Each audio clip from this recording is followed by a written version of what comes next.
Radio Lancashire. Tonight he's going to tell us a story about his researches into the lost site of an epic battle of Anglo-Saxon England. Ladies and gentlemen, please give a very warm welcome to Steve Chapples.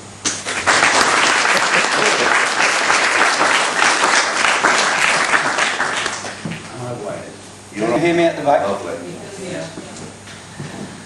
I'm going to start with a poem which was written in Victorian times by a man called Hallam Tennyson, who was a friend of Alfred Lord Tennyson, and he wrote this poem about the Battle of Brunanburh. For many a stalwart warrior lay upon the field of death that day, by swarthy kite devoured and torn, by raven with its beak of horn, and lordly eagle plumaged white, and hawk that follows still the fight, and the grey wolf whom evening brings from forest depths to feed on kings. The battle itself, could I just ask how many of you have actually heard of it? Could you just raise it? That's about a quarter. So it's not really well known, is it? And yet, how many of you seen J.R. Tolkien's Lord of the Rings? Yes, quite a few. Have you seen the third part, The Return of the King? If you have, that is based on this battle. The battle itself took place in 937 AD in and around Burnley, where I live. In fact, my back bedroom was used by King Athelstan, the King of all England, as his royal pavilion.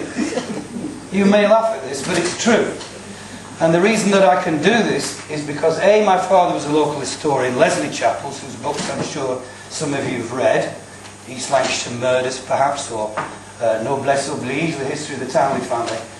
And about, I think, how long ago was it, Mike, that we started to do this? Anyway, I thought I'm going to research this battle because people kept mentioning it to me, and I thought, well, Brunanburh, what's a burr? Does anybody know what a burr is? Yeah, come on, speak up, please. Fortified place. Very good, a fortified hillside. Now, I lived at Brunshaw, which means the wood on the River Brun. The word Brun itself the meaning is brown, because the river itself is full of iron.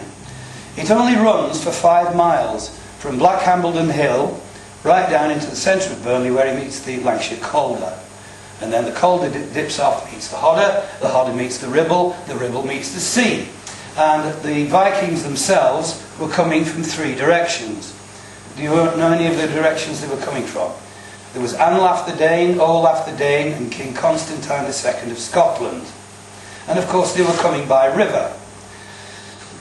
Olaf the Dane was coming, he was King of Dublin, he was coming across the Irish Sea, and he parked his 615 ships in the mouths of the Ribble and of the Mersey, the Wyre, and Mike believes the Dee as well. And of course in those days you could, and you still can, navigate through the Ribble. You can navigate through the Calder, partially. But when you hit the Brun is a very small river and it's very shallow, and it's only 5 miles long. Now the question is, how did King Athelstan, who was down in Gloucester, probably at Malmesbury, how did he know that there was problems in this Danelaw part of the world? Anybody know how they would find out? Beacons. A beacon would be lit on Pendle Hill. If you then light another beacon on Thieveley Pike, coming through the Cliviger Gorge, and then carry that down, in a very short time he would know there were problems. And so he mounted his army, and the question is, how did he come from Gloucester up to Burnley? Well, the probable route was via Bacup, which you can see. Can you bring that up a bit bigger, Frank? And if you can drop it a little so we can see that Bacup's in the bottom left-hand corner there. There's Bacup, which is only about 5 miles from where I live. And he would be coming via Warrington, and I think he would come by ship. It would be quicker and easier, because in those days everything was covered in forest and the roads were terrible, as you know. So he's coming this way, and he's making for the area in which I live. So if we just drop it a little bit, Frank. You can see Townley Hall there. Of course, there wasn't a Townley Hall in 937, Tunley as it was originally known. But I live there. That's where I live. But when I was a child, I lived a little bit further up Brunshaw Hill. Now you can see Worsthorne in the top there. That is where I was educated originally, in Worsthorne. I was also educated close to Burnley Centre. But if you look carefully, you can see that there are all kinds of entrenchments.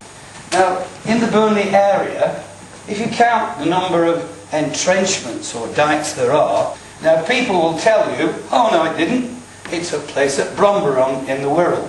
Well, maybe it did, part of it, because there were Vikings and Saxons in that area, but the actual battle itself, we have a lot of evidence for it, and most of the evidence is etymological.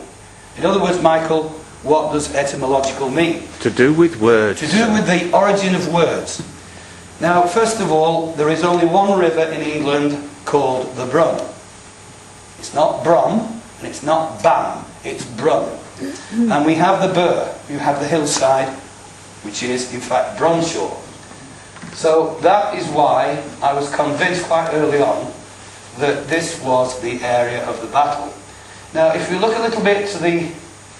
I'm trying to find Hall Syke on that map, but I can find Highgate. Can you see Highgate there? Coming into the centre of the picture. This is where the famous Roger Frost lives, Briar Cliff. And the place itself is called Hall Syke. You've probably been there to Queen Street Mill.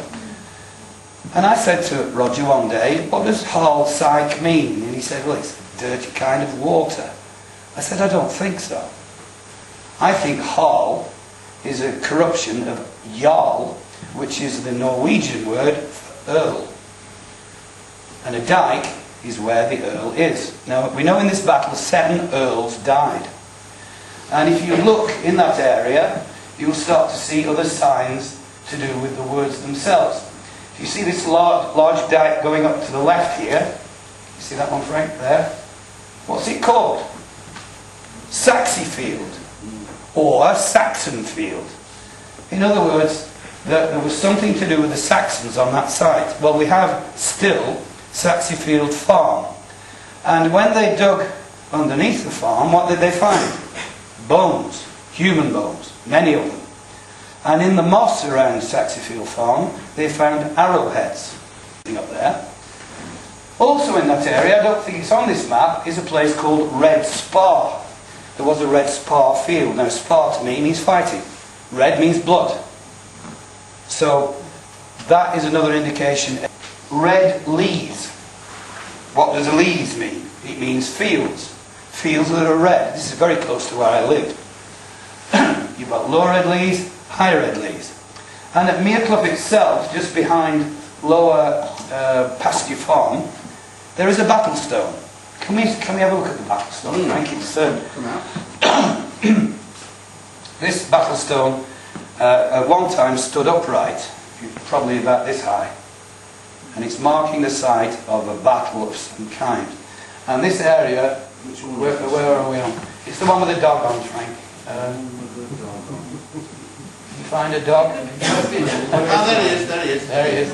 This picture was taken by the historian in Burnley whom I admire the most, Mr. Ken Spencer. I'm sure some of you know Ken from his dog-bound disputes and his books on Tattersall Wilkinson. He's a very erudite man. And if ever I know nothing about something, my first port of call is to ask Ken about it. He's the Frank of his area. Such a modest man. This, in fact, is Ken's dog, and he put it on the picture to give you some idea of scale. And the dog, of course, is now long dead. This was taken back in the 1980s. But at one in Burnley, he said, yes, but there was another battle stone at Worsthorne. Now, it might be of interest for you to know that Athelstan's king, his bishop, was known as Worston. And he's buried at Bishop's Leap in Burnley. If you could look at the second map, which this is the Marquis map from 1909. Is that the one that's on the That one, yes. Now, this is a man who was an amateur historian called James Marquis. He was a bank manager in Fulridge, and he came in the 1930s to talk to the men's educational workers group or something at the old grammar school in Birmingham. And he brought with him this map, 1909. And on it, if we can just zoom in a little bit. Where would you like to zoom in? Right into the centre, really.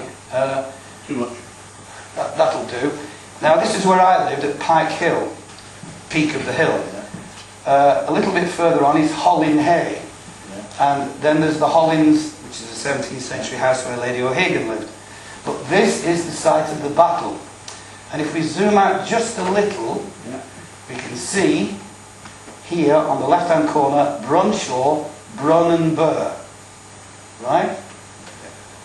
So I thought, I'm onto something big here. We've got Michael Wood talking about the battle taking place in Shellfield, or the other guy said, no, it's at Bamborough. I said, no, it's not. It's on my doorstep. This is why I say Athelstan slept in my bedroom. Now, what happened is the Vikings launched a night attack, and they'd all pledged allegiance to Athelstan, that these are the princes of Wales, at a place called Emot. You have over here Elmet, as you know. But we have a place in Cone called Emmet Hall, or we did have, with a pure water supply. So I thought, well, we've got an Emmet now.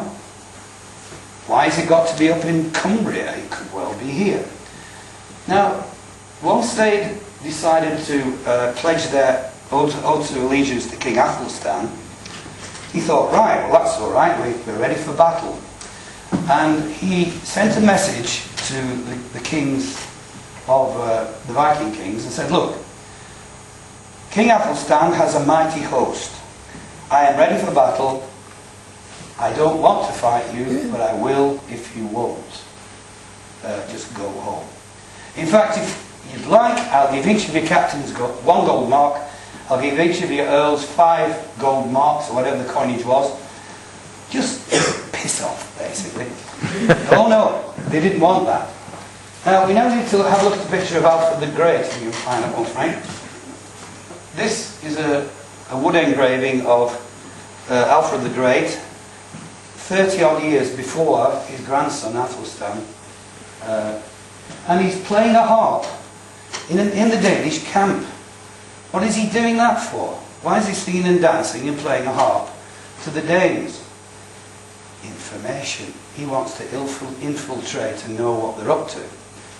So, 30 odd years later, Anlaf the Dane does exactly the same thing. He comes, he creeps into the camp. Now don't forget, these are massive camps. Do you know how many were on each side, roughly? 100,000. Right? So this is a big battle. Biggest ever fought in England. And he dresses up, this is Anlaf the Dane, and don't forget the Danes will speak the same language, Saxons will speak the same language as the Danes, or similar dialect. And he infiltrates the camp and he goes to the royal pavilion. And he listens to Athelstan's council of war.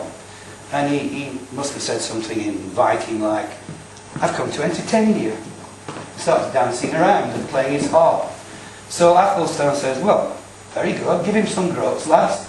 So they give him some silver groats and say, very good, off you go. One of the Welsh princes recognises that this is in fact Anlaf the Dane, the leader of the enemy force, who's trying to find out what the hell Athelstan is up to.